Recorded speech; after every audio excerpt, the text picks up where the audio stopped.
Bonjour, je m'appelle Delphine Vitry et je suis cofondatrice de MAD. Aujourd'hui, j'aimerais partager avec vous au sujet d'une tendance qui est encore naissante, sur laquelle on ne lit pas beaucoup d'articles d'ailleurs, mais qui pourrait devenir un vrai challenge pour les maisons de luxe. Ou alors, une opportunité, ça dépend de comment on va le gérer. En tout cas, c'est ce sur quoi nous travaillons avec certains de nos clients.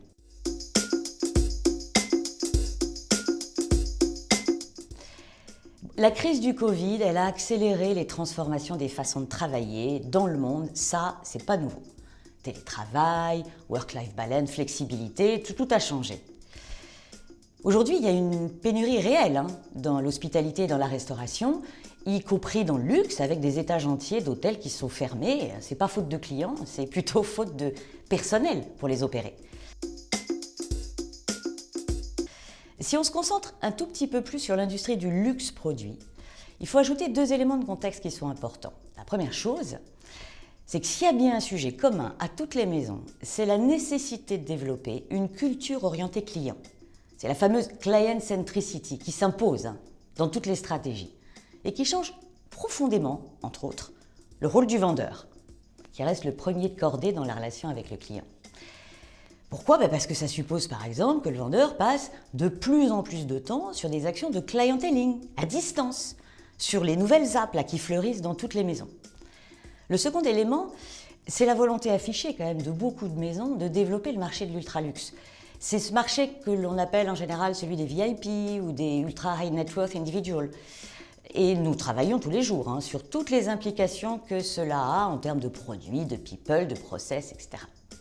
Mais il y a quand même une condition élémentaire pour progresser sur ces deux éléments que sont la client centricity et le développement de l'offre ultra-luxe. C'est d'avoir des talents à mettre en face de cette clientèle stratégique.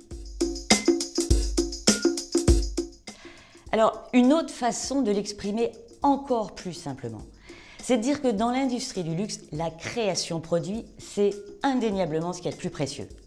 Néanmoins, pour vendre ces créations, il faut des vendeurs talentueux, motivés, engagés. Et qu'une bonne partie d'entre eux, ils aimeraient bien aussi télétravailler 2 jours par semaine, ils aimeraient bien moins travailler le week-end, surtout lorsqu'on leur demande de plus en plus de passer parfois jusqu'à 20% de leur temps à faire des actions de clienteling qui ne sont pas sur la surface de vente. On n'a pas envie d'avoir les vendeurs en train de tapoter sur leur app. Le sujet, il est déjà parfois très tendu d'ailleurs aux États-Unis où on a les salariés d'Apple dans le retail qui se syndiquent pour mieux négocier leurs conditions de travail. Et c'est aussi le cas chez Marks & Spencer. À partir du 1er janvier 2023, on a 3000 retail managers qui vont avoir leurs conditions de travail qui seront plus flexibles. Alors, avec plusieurs de nos clients, on a commencé à réfléchir à comment est-ce qu'on va faire de cette vague-là une vraie opportunité. Et ça pose beaucoup de questions. Un vendeur au télétravail dans le luxe, je vous assure que c'est tout sauf une évidence a priori. Mais alors, de quelle flexibilité est-ce qu'on parle ?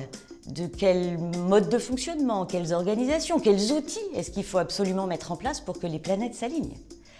Je disais il y a quelques instants que la création était ce qu'il y a de plus précieux dans le luxe. Ça, c'est clair. Mais une croissance pérenne de ces marques, ça suppose aujourd'hui d'être particulièrement vigilant sur une ressource qui pourrait devenir aussi rare qu'un Kelly ou qu'une Patek. C'est une équipe de vente engagée, motivée, prête à s'investir pour une marque. Mais attention, cette fois, on est en train de parler d'une marque employeur.